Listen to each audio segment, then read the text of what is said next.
Keystone Pipeline either going ahead or not going ahead. That's a matter for the Environmental Affairs Secretary in the United States. So I don't see how you can connect those dots, and to me that's not an argument to be against the Trans-Pacific Partnership, whose strongest element is a strategic beachhead in Asia for the United States, which does not include China, but we don't have to confront China. All we have to do is ratify the treaty.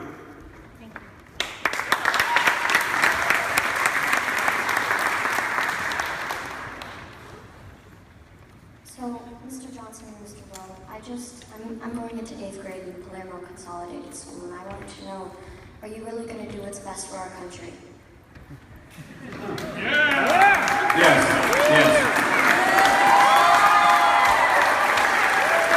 Thank you. Our goal, not to put too fine a point on it, is to make Americans happier, more prosperous, and freer than they've ever been before. We think that's a better goal than trying to burnish and improve our own commercial brand.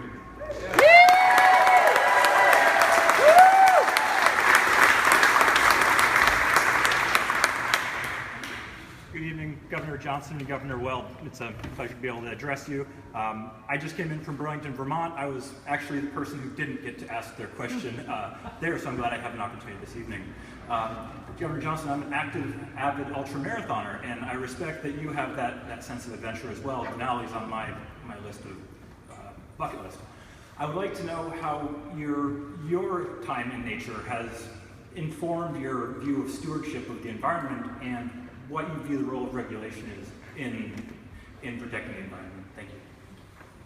Oftentimes I get crossways with libertarian philosophy here on the environment. I do believe that the EPA comes under the general heading of protecting us against those that would pollute, those that would do us harm. I do believe that government has a fundamental function to protect us against individuals, groups, corporations, foreign governments that would do us harm.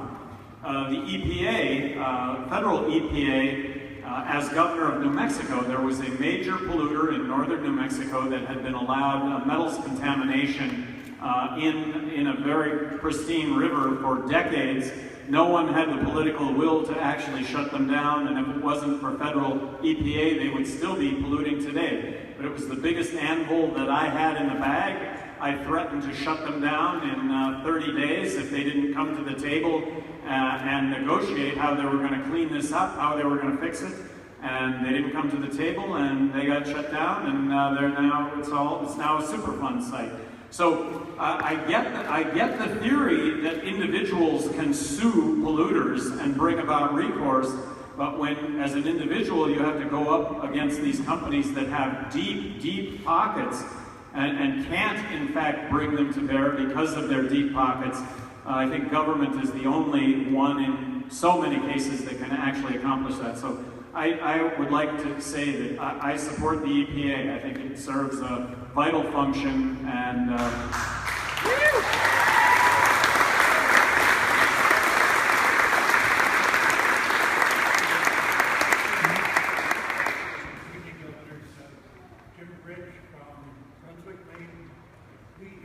time and time again the necessity to get to 15% in the national polls to get you into the debate. What can we do tomorrow, short of waiting to get that telephone call, to make that happen? Bill mentioned it. Push this out in all the communications you have with everyone. From a social media standpoint, right now we're reaching 30 million people. But that 30 million has increased by 15 million in just the last 3 weeks. I mean, this is what's happening right now. We did a rally the other night in Vermont, and there were just as many people in Vermont as there are here right now, just as enthusiastic. But 2 hours after that rally, over 300,000 people had viewed that on Facebook Live.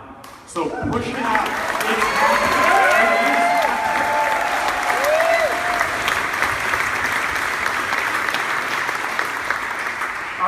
We really believe we are going to be in the debates. The consensus number right now in the 5 polls that the Presidential Debate Commission is going to cite we're at a consensus number of 10. But just in the last 6 weeks, that's up from about 6. So, and then an article appeared today, Nate Silver, a real guru on all this stuff. There's only one campaign that's really got momentum right now, and that's Johnson and Weld.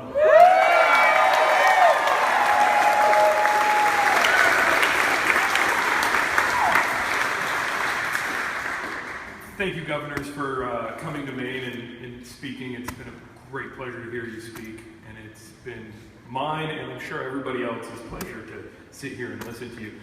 My name is Matthew Cole. I'm from Lewiston, Maine. I am a Marine Corps veteran, and I love your non-interventionist policy. I love how you guys don't want to start a fight, but you'll be there for the fight if it comes to it. My question is, you want to cut down bases, you want to bring our troops home. I have struggled, and a lot of my friends that are veterans have struggled with finding jobs, finding suitable jobs when we come back from overseas and dealing with what's over there. What is your plan to help us veterans either become our own bosses or help integrate back into society so that employers want to hire us?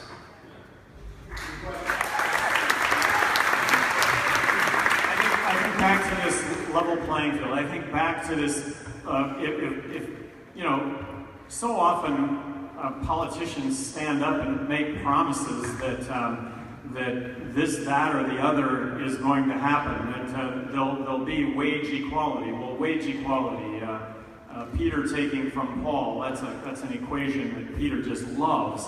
I don't think government can achieve that. I don't think any of us want that. But I think what we really want is just equal opportunity, an equal shot. And right now, the cards are stacked against us. There is crony capitalism. There is pay to play. It's harder and harder and harder to start up in business and make a go of it. But I do believe that leveling this playing field, creating equal opportunity, creating an environment of certainty will create significant jobs in this country. I absolutely believe that.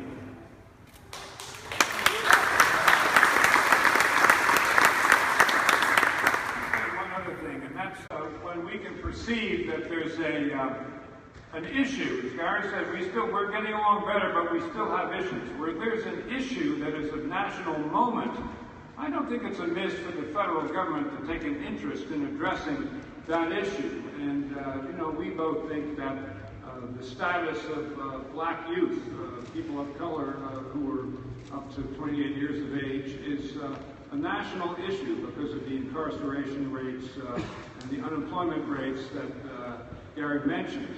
I think a starting point in addressing that is in the area of educational policy, allowing the kids to get out of underperforming schools in the inner cities and take us from there to jobs programs.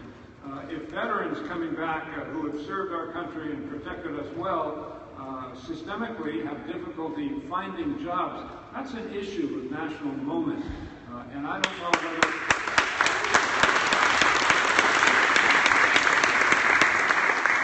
whether it would be programs to help them find jobs, whether it would be some tweaking of veterans' preference statutes, but I'd go looking there until I found something that was going to change that equation, because that has a moral element to it. I think in the situation of black youth, it has a moral element and also a prudential element.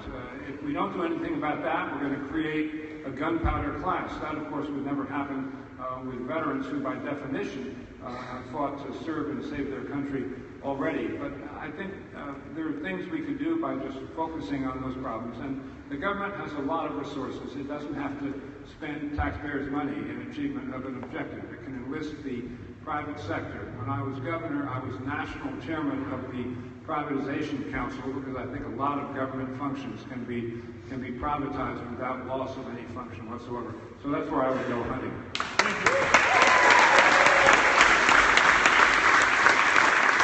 And I ran in the 2012 cycle for president, Rick Perry was beating his chest over the fact that he had created more jobs than any other presidential candidate running. And they did an analysis, and lo and behold, it was Gary Johnson. And my response to it then, as it was when I was governor, is that government doesn't create any jobs. The private sector does. But government can play a role in creating this equal opportunity. And as governor, I walk the walk here. I can't tell you how many pieces of legislation I vetoed that gave unfair advantage as opposed to this level playing field.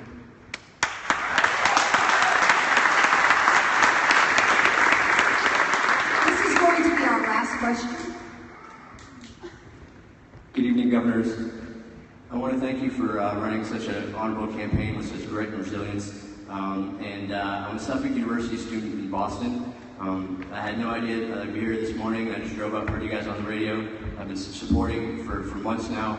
And my question relates to entrepreneurship and the shared economy. And I wanted to ask Gary how he relates, how he was able to increase efficiency in New Mexico to how that can potentially be done for everyone with the shared economy. Thank you very much. Well, like I say, I just think there are huge opportunities when it comes to the shared economy. As governor of New Mexico, I know that Bill, the first day in office, furloughed 8,000 state employees, and there wasn't a whisper that that was a diminishment in state services in any way. As governor of New Mexico, when I left office, there were 1,200 fewer state employees than when I took office, which was just managing attrition. So it was better, I think everybody saw that government was running more efficiently, and it was running more efficiently with fewer people. Just undeniably, that was better government. I just think that the sharing economy, I think if you could eliminate income tax, I think that there could be just this explosion of neighbors to neighbors. You know, pay $75 to come over and work this afternoon. You ply your trade much more directly if you don't have to go through an employer with Social Security match and all the things that go along with that. The shared economy, we haven't begun to see where this is going to go. Your RV, whatever it is you got laying around that's of value, you know, others think it's got value too. You don't want to sell it, but how about renting it out for the weekend? I mean, there's just some huge opportunity with regard to the sharing economy that all of us can take advantage of. And I'm not the entrepreneur in the shared economy, but there are plenty, and there might be a dozen of you out there right now. There may be 100 of you out there right now that can in fact take advantage of what I think is going to be the future. Thank you so much.